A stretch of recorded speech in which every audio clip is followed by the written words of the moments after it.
Director, dun sa mga nag-iisip at nagtatanong siguro ngayon, sabi nga libreng serbisyo ito eh. Paano ho makakakuha ng libreng serbisyo? Paano sila makapa-avail ng soil analysis, ng water analysis? Ano ho yung mga dapat na hakbang na gawin nila? Okay, maraming pong salamat. Unang-una po sa pamamagitan ng ating mobile soil laboratory, sinadya na po natin ang ating mga farmers. So sa bawat munisipyo na pinupuntahan natin, meron po tayong pre-meeting with the local government units at maging sa kanila mga extension officers.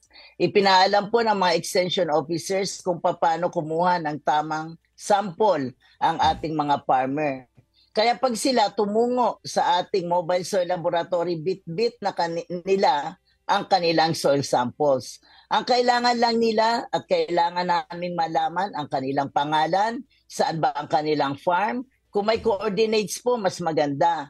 Sapagkat yung result ng kanilang soil analysis ay siya rin naming naka-database. So meron silang record, parang health card talaga natin, kapag nagpapa-check up, ganun din sa kanila.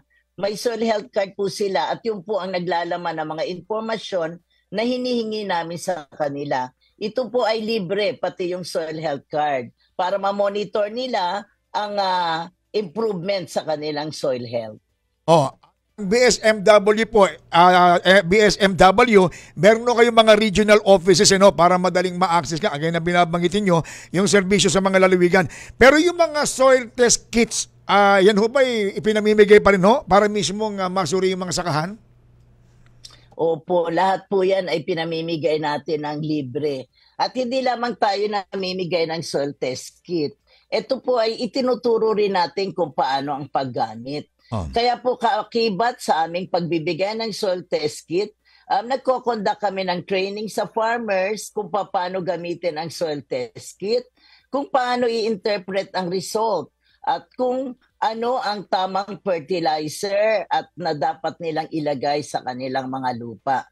Kompleto po, mula sa soil test kit hanggang fertilizer recommendation, meron kami sa pamamagitan ng BSWM FertRight. Ito po yung apps na available sa Google Play Store. Pwede nilang i-download at magbibigay ng resulta. Napakaganda po ng pagkakagawa nito sapagkat kung ano mismo yung color na nakita nila sa soil test kit ay siya rin nilang makikita sa FertRight application. Very friendly sa farmer.